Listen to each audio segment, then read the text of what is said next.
آپ ہمیں حق نہیں دیتے. میں پشاور سے ہوں, 100 لوگ میرے شہید ہوئے ہیں, اور روزانہ سب سے پہلے آپ کے سارے ملک کے لیے خیبر پختونخوا کے اور ہم لوگ شہادتیں دیتے ہیں. یہاں پہ سب لوگ گپ شپ لگا رہے ہیں, میں باتیں سن رہا ہوں. 7 بچے ہوتے ہیں, ایک بیوی ہوتی ہے, بیٹی ہوتی ہے, بیٹے ہوتے ہیں, ایک کم از کم 7 تو 7 تقریباً 700 700 والد اور والدہ چھوڑ دیں. یہاں پہ آپ ہمیں کہتے ہیں 25-30 سال سے کون کر رہا ہے؟ کیا میں دہشت گرد ہوں؟ کیا مولانا صاحب ہیں؟ کون کر رہے ہیں؟ اور وہ رسپانسبلٹی کون فکس کرے گا؟ یہاں پہ تقریر کرنے سے کیا فائدہ سر؟ یہاں پہ بہت سے لیڈران, ہم لوگ جو بھی بولتا ہے وہ پھر نہیں رہتا ہے. ریڈ زون تھا سر, ریڈ زون. میں پشاور میں تھا, میں پرسوں جب جا رہا تھا تو مجھے تو روک دیا گیا. میں تو گورنمنٹ کی گاڑی میں تھا, میرے ساتھ وہ بھی تھا, اور پھر بھی مجھے روکا جاتا ہے اور مجھ سے کہا جاتا ہے کہ تم اپنا شناختی کارڈ دکھاؤ ورنہ اس کے بغیر تم نہیں جا سکتے.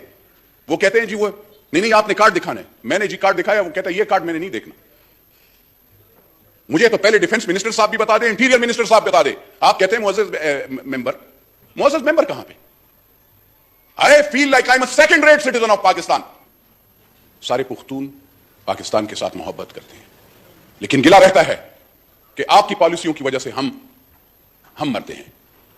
اور آپ کے وہاں پہ لوگ, کوئی لاہور میں بیٹھ کر وہ وہاں پہ ان لوگوں کا جو بھی پاکستان کے خلاف سوچتے ہیں ان کی محبت میں وہ گانے گا رہے ہوتے ہیں. میں گلہ یہ ہے, آپ مجھے پالیسی بتائیں, آپ کی پالیسی سٹیٹمنٹ کیا ہے؟ You don't ask for the parliament. آپ کو چاہیے تھا کہ آپ یہاں پہ آج مجھے یہاں پہ آپ سیشن وہ کرے, چیف آف آرمی سٹاف آئے یہاں پہ اور آئے کہ وہ بتائے کہ کس وجہ سے یہ ایسے ہو رہا ہے اور کون ریسپانسبل تھے. کیا میں تھا؟ میں نے تو ان کو نہیں ویلکم کیا. اور دوسری بات یہ, اگر میری چیکنگ ہوتی ہے تو پھر کیوں وہاں پہ یہ ان اور لوگوں کی نہیں ہوتی؟ میں تو وہاں پہ انہوں نے جو برادر ملک کا وہ کہا, میری چیکنگ ہوتی ہے سر. وہاں پہ وہ لوگ کور ہیڈ کوارٹر کے قریب سارا وہاں پہ وہ پھر رہے تھے. افغانی تو پھر رہے ہوتے ہیں, ہر جگہ پہ ہوتے ہیں.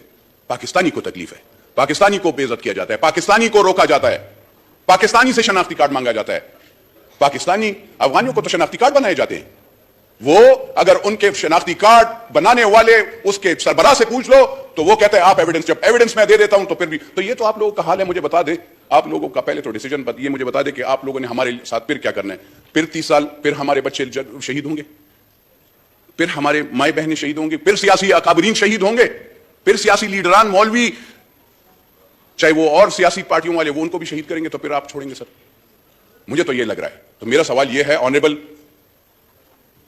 اس ایوان کے اور اس ملک کے مالکان سے کہ آپ ہمارے ساتھ کیا کرنا چاہتے ہیں. آپ وہ شہید جو کہہ رہے ہیں نا سر, خیبر پختونخوا کی پولیس سب سے کم تنخواہ دار ہے, ان کی تنخواہیں نہیں بڑھتی, ان کی کوئی تنخواہ بڑھانے کی کوئی وہ نہیں کرتا. ان کے بچوں کے لیے کوئی, اگر آپ جا کر آپ کے پنجاب میں اگر کوئی کانسٹیبل شہید ہوتا ہے اس کو کروڑوں روپے ملتے ہیں, لیکن اگر خیبر پختونخوا میں کوئی پولیس والا شہید ہوتا ہے تو اس کو 10 لاکھ کے 5 لاکھ کے 20 لاکھ روپے یہ دیتے ہیں. مجھے بتائیں 10 لاکھ روپے میں آپ ایک انسان کی قیمت لگا رہے ہیں. میں کون سی چیز کے لیے رہوں سر؟ مجھے بتائیں, ہمارا گناہ کیا ہے؟ 40 سال ہمارا آپ نے ٹریڈیشن, ہمارا کلچر ختم کر دیا. یہ ریڈیکل مائنڈ سیٹ ہمارا نہیں تھا اور نہ ہے اور نہ رہے گا. لیکن سر یہ چیز, یہ یہاں پہ سٹیٹمنٹ, یہ پالیسی سٹیٹمنٹ دیں کہ یہ کیا چاہتے ہیں, کیا کرنا چاہتے ہیں, اور آپ نیشنل سیکیورٹی کی میٹنگ کال کریں, اس میں ان سے بلائیں, ان سے پوچھیں کہ کیا وہ کرنا ہے. یہ چھوڑ دیں اور افغانیوں کا بھی ایک مسئلہ حل کر لیں. یہ کراچی میں بھی ہے, یہ وہاں پہ بھی ہے. یہ ایسے نہیں ہو سکتا. ایران میں ہے, وہ کیمپوں کے اندر ہیں, آپ نے یہاں پہ بزنسز بھی دے دیے. ہمارے لوگ کیا کریں گے؟ کاروبار تو نہیں ہو سکتا. میں سر خالی آج ورنہ میرا یہاں پہ اکانومی کی, آپ کہتے ہیں اکانومی, مجھے بتائیں اکانومی کیسے آپ ٹھیک کر رہے ہیں؟ آپ نے ہو یا وہ پچھلا والا جو تھا, وہ جو بندہ تھا وہ جھوٹ بولنے کا, وہ جو سرکار, اس نے بھی غریب کا نوالا چھین لیا. آپ کا بھی وہ ڈار صاحب آتے ہی نہیں ہے, وہ کدھر ہے؟ ان سے تو پوچھے نا کہ ڈالر, آپ کا state bank governor instead of آپ جا کر وہاں پہ اس پہ وہ کرتے, کیا نام ہے, وہ جو ڈالر جس نے چھپائے اس کے خلاف کریک ڈاؤن کرتے, اس نے ان سے نیگوسیشنز کی, وہ اسٹیٹ بینک کے گورنر, اور 275 پہ ڈالر بھجوا دیا. یہ کون سا طریقہ تھا؟ تو سر تھوڑا سے ہوش کے ناخن لینی چاہیے. اب اور وہ نہیں ہے, ہمیں سزا نہ دیں پلیز. ہم پختونوں کو, ہم بلوچوں کو, ہم سندھی کے, ہمارا بھی پاکستان ہے, اور ہم الحمدللہ سب سے زیادہ قربانی بھی دیتے ہیں, سب سے زیادہ پاکستان کے لوئل بھی, اور پاکستان کے ساتھ وفادار بھی ہیں. میں پھر کہتا ہوں, ڈیفنس منسٹر سے بھی, انٹیریئر منسٹر سے بھی, دونوں بیٹھے, اور پرائم منسٹر صاحب کو بھی گزارش ہوگی کہ وہ آ کر یہاں پہ پالیسی سٹیٹمنٹ وہ دے دے, کیونکہ یہاں پہ جب یہاں پہ وہ بیٹھے ہوں گے تو شاید ان کا ہاؤس بھی ان آرڈر ہوگا, بات سنیں گے. یہ کیونکہ جب تک وہ نہیں بیٹھیں گے تو ایسے باتیں نہیں چلیں گی.